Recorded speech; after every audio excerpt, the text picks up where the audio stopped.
नमस्कार दोस्तों, कैसे हो आप सब लोग। तो हमारी जो क्लासेस चल रही हैं बायोलॉजी की क्लासेस चल रही हैं RPSC first grade second grade के लिए। बायोलॉजी का पेपर सेकंड जो होता है फर्स्ट ग्रेड सेकंड ग्रेड में क्या है, दो पेपर होते हैं। दो पेपर में से क्या है, फर्स्ट पेपर तो जीके का होता है और सेकंड पेपर जो होता है वो किसका होता है, अपनी सब्जेक्टिव होता है। तो सब्जेक्ट अपनी जो बायोलॉजी के जो जितने भी जो लोग तैयारी कर रहे हैं उन सब के लिए ये क्लासेस बहुत ही कारगर साबित होंगी। तो हमारा जो टॉपिक चल रहा था, जेनेटिक्स चल रही थी हमारी। जेनेटिक्स में आज लास्ट क्लास है, उस जेनेटिक्स को हम कंप्लीट कर लेते हैं। ठीक है, तो आज हम पढ़ लेते हैं क्या, जेनेटिक डिसऑर्डर्स के बारे में। जेनेटिक डिसऑर्डर्स या आनुवंशिक विकार। देखो, जेनेटिक डिसऑर्डर्स या आनुवंशिक विकार इनको कहते हैं। एक तो मेंडेलियन विकार होते हैं, एक होते हैं गुणसूत्रीय विकार। एक तो मेंडेलियन विकार हैं और एक होते हैं गुणसूत्रीय विकार। मेंडेलियन विकार एक्स लिंक होते हैं, ऑटोसोम होते हैं, और ऑटोसोम अप्रभावी हैं और ऑटोसोम प्रभावी होते हैं। देखो, मेंडेलियन जो विकार होते हैं वो एक्स लिंक, एक्स संलग्न अप्रभावी, और ऑटोसोम अप्रभावी और ऑटोसोम प्रभावी, ये तीन प्रकार के मेंडेलियन विकार पढ़ेंगे। और गुणसूत्रीय विकार कौन कौन से, ऑटोसोमल होते हैं, एलोसोमल होते हैं। एलोसोमल मतलब सेक्स क्रोमोसोमल, यानी कि जो एक्स और वाई जो होते हैं, ठीक है, उनसे रिलेटेड जो होते हैं वो एलोसोमल कहलाते हैं। तो मेंडेलियन या बिंदु उत्परिवर्तनों के बारे में बात करते हैं। तो पहला लेते हैं हम मेंडेलियन या बिंदु उत्परिवर्तन, जिसको बोलते हैं पॉइंट म्यूटेशन इनको कहा जाता है। ठीक है, तो पॉइंट म्यूटेशन देखो, एक्स संलग्न अप्रभावी, एक्स संलग्न अप्रभावी, ऑटोसोम अप्रभावी और ऑटोसोम प्रभावी। देखो, ये तो दोनों हैं अप्रभावी। एक्स संलग्न अप्रभावी ये पूछा जाता है, हीमोफीलिया और वर्णांगता इसमें आएंगे। हीमोफीलिया और वर्णांगता एस संलग्न अप्रभावी होते हैं, बहुत बार पूछे जाते हैं। और ये भी पूछे जाते हैं ऑटोसोम अप्रभावी। ऑटोसोम हैं लेकिन अप्रभावी हैं। कैसे हैं, अप्रभावी हैं। सिकल सेल अनीमिया है, थैलेसीमिया और पीकेयू फिनाइल कीटोनूरिया, ये भी पूछा जाता है। फिनाइल कीटोनूरिया, थैलेसीमिया और सिकल सेल अनीमिया तो बहुत बार पूछा गया है। तो अल्जाइमर्स डिजीज इसमें ही आएगा। अप्रभावी आते हैं, ऑटोसोम अप्रभावी होते हैं, और एक्स संलग्न जो होते हैं वो हीमोफीलिया और वर्णांगता अप्रभावी होते हैं। प्रभावी हंटिंगटन स्कोरिया, क्रोमोसोम 4 में विकृति होती है, ये जब बीमारी होती है, ये जब डिजीज होती है हंटिंगटन स्कोरिया में क्रोमोसोम 4 की वजह से विकृति आती है। ठीक है, अब हम बात कर लेते हैं किसके बारे में, सिकल सेल अनीमिया के बारे में। देखो, सिकल सेल अनीमिया से बहुत सारा क्वेश्चंस पूछे जाते हैं, पिछली बार भी ये क्वेश्चन पूछा गया था शायद। सिकल सेल अनीमिया गुणसूत्र संख्या 11, गुणसूत्र संख्या 11 की वजह से 11 में विकृति आती है, तब ये होता है। गुणसूत्र संख्या 11 याद रखना है।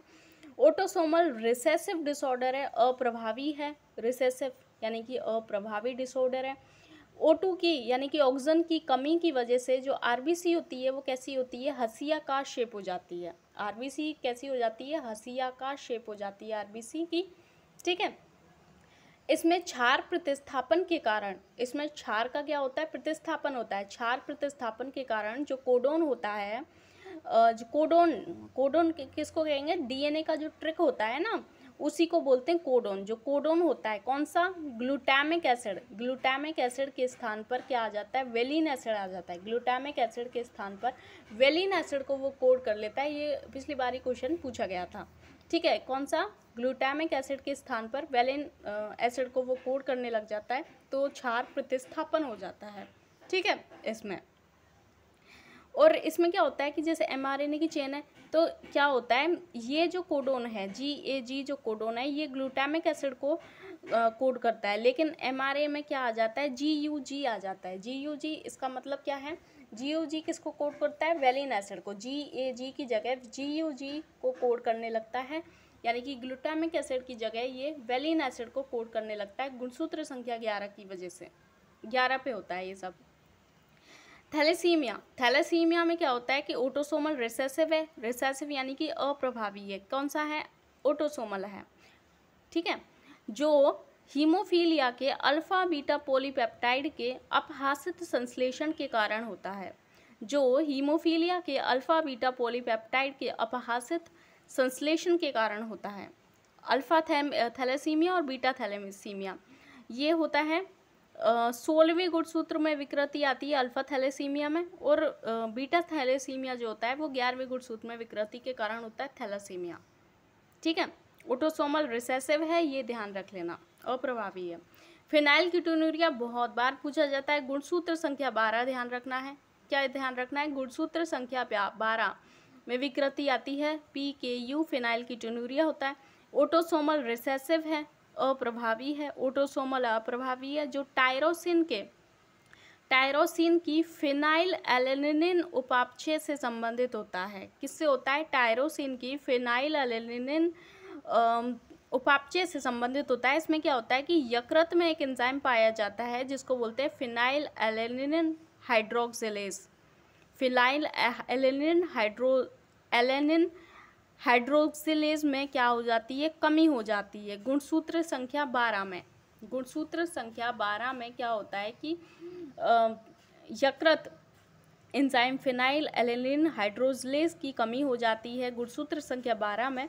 ठीक है, फिनाइल एलेनिन दूसरे पथ यानी कि फिनाइल पायरुविक एसिड में परिवर्तित हो जाता है। इसकी जब ये जो हाइड्रोक्सिलेज है फिनाइल एलेनिन, इसकी कमी आ जाएगी तो क्या होगा? फिनाइल एलेनिन दूसरे फिनाइल पायरुविक एसिड में परिवर्तित हो जाता है।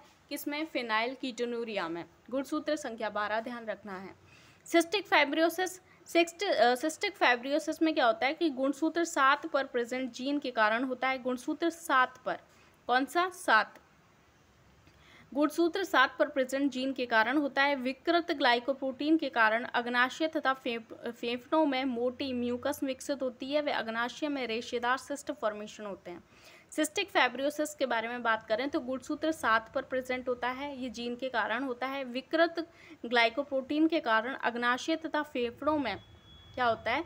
विकृत ग्लाइकोप्रोटीन के कारण अग्नाशय तथा फेफड़ों में क्या होती है? मोटी म्यूकस विकसित हो जाती है। अग्नाशय तथा फेफड़ों में क्या होती है? मोटी म्यूकस विकसित हो जाती है। वे अग्नाशय में रेशेदार शिस्ट का फॉर्मेशन हो जाता है। ठीक है, सिस्टिक फाइब्रोसिस गुणसूत्र संख्या 7। अल्जाइमर्स डिजीज ऑटोसोमल रिसेसिव है, ये भी अप्रभावी है। मानसिक विक्षिप्तता हो जाती है, याददाश्त भूलना, भ्रम वगैरह की स्थिति हो जाती है अल्जाइमर्स डिजीज में। याददाश्त कम हो जाती है, भूलना, भ्रम जैसी कंडीशंस हो जाती हैं अल्जाइमर्स डिजीज में। गुणसूत्र 19 और 21 पर प्रेजेंट 2 युग्म विकल्पियों के द्वारा शामिल होती है। 2 युग्म विकल्पियों के द्वारा होती है गुणसूत्र 19 और 21 पर। ठीक है, तो और इसके बाद हम पढ़ लेते हैं क्या? दूसरा एक आता है गुणसूत्रीय विकार। मेंडेलियन विकार के बारे में बात कर ली, अब बात कर लेते हैं गुणसूत्रीय विकारों के बारे में। गुणसूत्रीय विकार यानी कि क्रोमोसोमल डिसऑर्डर्स। तो ऑटोसोमल एबनॉर्मलिटीज़ होती हैं, एलोसोमल या 6 क्रोमोसोमल डिसऑर्डर्स होते हैं। ऑटोसोमल एबनॉर्मलिटीज़ होती हैं ऑटोसोम और एलोसोम। देखो, ऑटोसोम और एलोसोम। एलोसोम जो होती है वो 6 क्रोमोसोमल डिसऑर्डर्स होते हैं। देखो, ऑटोसोम की वजह से, ऑटोसोम यानी कि जो 22 जोड़ी जो गुणसूत्र होते हैं उसमें XY को छोड़ करके तो ऑटोसोम कहेंगे। डाउन सिंड्रोम 21वें गुणसूत्र पर, एडवर्ड 18 का, यानी कि देखो एडवर्ड सिंड्रोम 18 गुणसूत्र में कमी आती है, 18 गुणसूत्र पे विकृति आती है। पटाऊ 13वें गुणसूत्र में विकृति आती है। क्राई डू चैट सिंड्रोम जो होता है वो 5वें गुणसूत्र में विकृति आती है। Down syndrome, Edward syndrome, Patau syndrome और क्राई डू चैट सिंड्रोम। तो डाउन 21 डाउन हो जाता है। देखो, एडवर्ड 18 का हो गया है। एडवर्ड किसका होता है? 18 का। पटाऊ, तेरी बिल्ली पटाऊ, ठीक है, 13 बिल्ली पटाऊ यानी कि 13। और क्राई डू चैट, बिल्ली कैसे रोती है? 5, बिल्ली रोती है 5 रुपये लूँगी, ऐसे कुछ भी याद रख लेना। देखो, down syndrome 21, Edward syndrome Edward 18 का, तेरी बिल्ली पटाओ और बिल्ली 5 रुपये के लिए रो रही है। ठीक है, क्राई डू चैट। और क्लाइनफेल्टर सिंड्रोम, ये हैं 6 क्रोमोसोमल, क्लाइनफेल्टर सिंड्रोम और टर्नर सिंड्रोम। देखो, ये क्या है, सेक्स क्रोमोसोमल की वजह से हैं, एलोसोमल की वजह से हैं, क्लाइनफेल्टर और टर्नर सिंड्रोम। अब बात कर लेते हैं हम डाउन सिंड्रोम के बारे में। डाउन सिंड्रोम जो होता है इसमें ट्राइसोमी होती है। ट्राइसोमी को हमने पहले भी बात कर चुके हैं, 2n+1 ट्राइसोमी बोलते हैं। ट्राइसोमी की वजह से होता है ये। ट्राइसोमी होती है क्रोमोसोम संख्या 21 में, ठीक है। लंबाई कम होती है, चेहरा गोलाकार हो जाता है, मुंह खुला, जीभ बाहर और मानसिक विक्षिप्तता पाई जाती है डाउन सिंड्रोम में। ट्राइसोमी होती है क्रोमोसोम संख्या 21 की वजह से। क्लाइनफेल्टर सिंड्रोम ट्राइसोमी होती है X chromosome in male. Trisomy यानी कि एक की क्या हो जाती है, कमी हो जाती है, ठीक है। ट्राइसोमी का मतलब होता है कमी। ट्राइसोमी में एक्स क्रोमोसोम की क्या है, नहीं, ट्राइसोमी का मतलब होता है 2n+1 यानी कि ये अधिकता हो जाती है। 44 + XXY यानी कि एक x है उसकी क्या हो जाती है, यहाँ पे अधिकता हो जाती है। इसमें जो गुणसूत्र संख्या कितनी हो जाती है, 47 हो जाती है। देखो ट्राइसोमी हो जाती है 21वें गुणसूत्र में, ठीक है, डाउन सिंड्रोम में। और क्लाइनफेल्टर सिंड्रोम बहुत बार पूछा गया है। ट्राइसोमी हो जाती है एक्स क्रोमोसोम की, किसमें, मेल में। ये मेल है, ये क्या है, 44 + XY, वाई दिख रहा है ना, वाई इसका मतलब मेल है, लेकिन एक्स इसमें एक्स्ट्रा हो जाता है। ट्राइसोमी हो जाती है 2n+1 हो जाता है इसमें, ठीक है। तो यानी कि 47 गुणसूत्र हो जाते हैं, यानी कि मेल में महिला के भी कैरेक्टर्स दिखने को मिलते हैं थोड़ा बहुत, तो उसको बोलते हैं क्लाइनफेल्टर सिंड्रोम। टर्नर सिंड्रोम में क्या होता है कि एक एक्स गुणसूत्र की क्या कमी आ जाती है, ठीक है। इसमें ट्राइसोमी नहीं होती है, इसमें मोनोसोमी होती है, इसमें ट्राइसोमी नहीं होती है। देखो इसमें क्या होता है कि एक एक्स गुणसूत्र की क्या हो जाती है, कमी हो जाती है, ठीक है।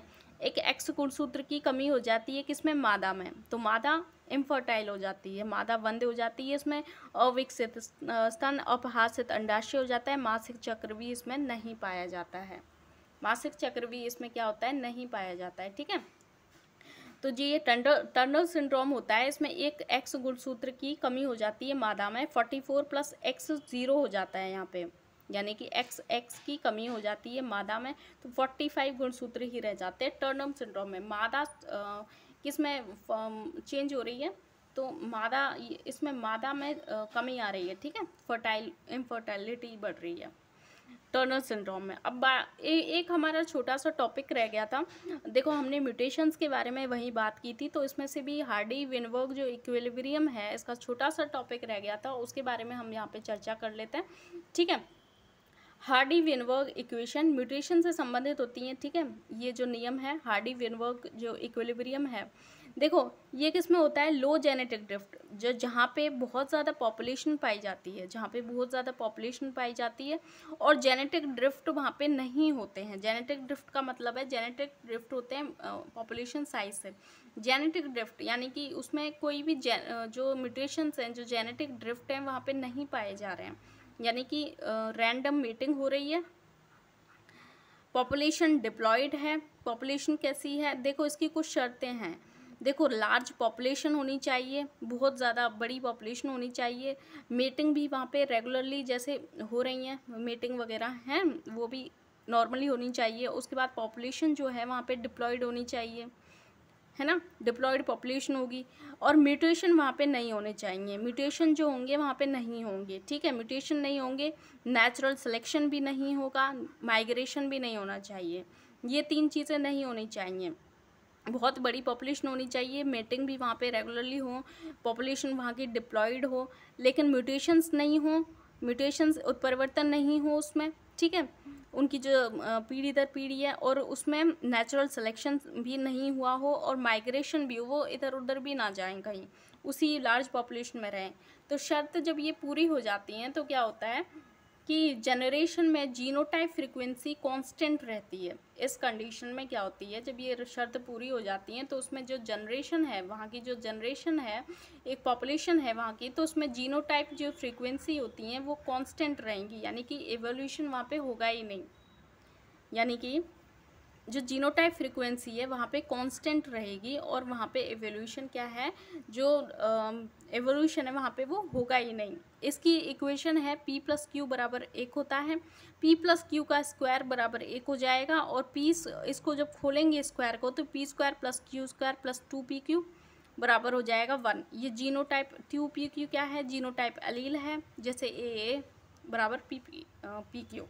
तो जेनेटिक ड्रिफ्ट 1 डायरेक्टली प्रोपोर्शनल होते हैं पॉपुलेशन साइज के। ये छोटा सा टॉपिक था, इसको पढ़ लिया। जनरेशन में जीनोटाइप फ्रीक्वेंसी कांस्टेंट रहेगी, एवोल्यूशन नहीं होगा अगर ये शर्त लगी होंगी। ये शर्त इंपॉर्टेंट है, ये पूछ ली जाती हैं, ठीक है।